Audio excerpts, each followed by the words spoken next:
Hey guys, and welcome to the bathing blog. I'm Crystal Jackson, and I'm excited to post my first video of Menstrual Mondays. So every Monday I'm going to be discussing our menstrual cycles. Ew, periods suck. They do. They honestly do. But it's good to be informed and educated on this beautiful process that helps us women produce life. I won't always post a video, so if you're watching this on YouTube, make sure you follow me on Instagram at the bathing blog to stay up to date on all my posts. And with that said, today's subject is going to be covering all about the ingredients inside tampons and pads. What are in these things?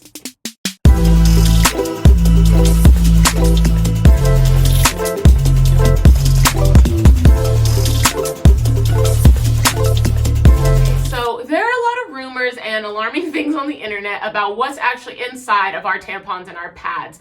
First thing, I want you guys to know the FDA, which is the Food and Drug Administration, rules feminine hygiene products as medical devices. So therefore, companies do not have to disclose everything that's inside of them. They don't, because they're not food or drug, they're medical devices.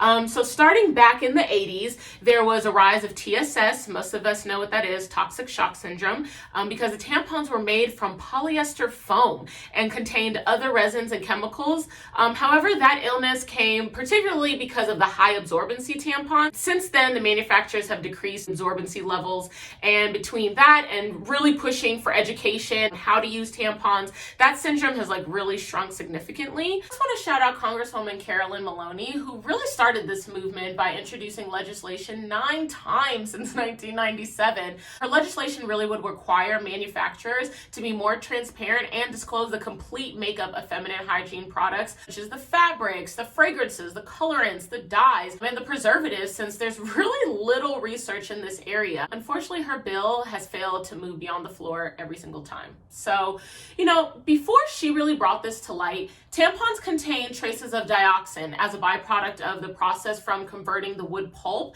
into a synthetic fiber called rayon, which is really what most tampons are made of. They're made of cotton and rayon. So in the old process, they used to bleach the wood pulp. That method has supposedly been replaced with a chlorine-free bleaching process, so that's no longer a concern. I don't intend for this video to be a bashing video to any specific brand or really even endorse another brand. I will be doing a separate video talking about what products I use, but I do, when I'm talking about ingredients, I have to bring up the fact that Procter & Gamble, who they own Tampax, they own Always, they make up 44% of the feminine product market share. So that is a large percentage. They are the dominant ones. And it really wasn't until they were challenged back in 2015 from outside researchers who did tests and found that Always pads emitted chemicals like styrene, for example, which is a carcinogen, and chloroethane and chloroform, which high concentrations of those can have neurological effects.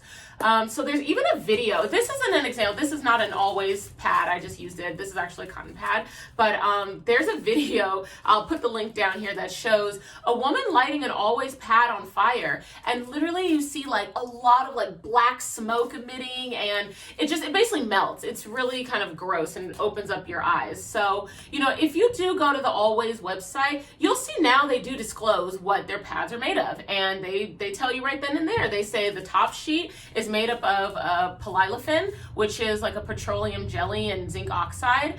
And polyolefin is basically, it's a chemical compound. It's a plastic, okay? So then the absorbent core part, so the middle part that's usually blue, again, this is cotton, it doesn't have it here, but that part is made up of absorbent wood fibers, absorbent jelly, and rayon or polyester. So kind of some chemical ingredients, guys. So going on to tampons, again, these aren't Tampax tampons. I'm just going off of what Tampax, because they also post on their website.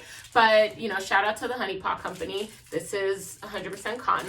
But basically, their middle part for Tampax, again, this is on their site, it's made up of cotton and rayon at varying different levels, and they have fabric around it. So the fabric around the core is made up of polyethylene, and that's basically a lightweight, durable plastic, and also polypropylene, which is also a thermoplastic chemical. So the string is cotton with propylethylene braid, and the thread is polyester. So All these things are regulated, okay? They're regulated to be safe levels by the FDA. However, one main fact that I want you guys to know is that the average woman wears between 11,000 and 16,000 tampons in her lifetime. Skin is the largest organ on our body, and also it's the thinnest organ. So less than a tenth of an inch separates our body from potential toxins.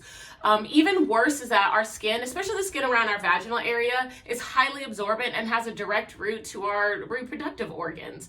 Anything coming in constant contact with it will land directly in our bloodstream to be distributed all throughout our body. Many companies do now disclose what's in their products. However, again, they legally don't have to tell you everything. So I wouldn't really trust the big brands anymore. They have, and I will give them credit, they have now released, as of last year, 100% organic cotton products, but it took them a long time to come out with that. So Tampax and Always do now have cotton products. So to end this video, I'm gonna say buy 100% organic. I cannot stress organic cotton enough because, again, they spray cotton fields. So, if you are gonna use tampons or pads, personally, again, we have many options, and I will talk about that in a later video. But for now, thank you guys so much for tuning into the bathing blog for this Menstrual Monday, and I'll see you guys for the next video.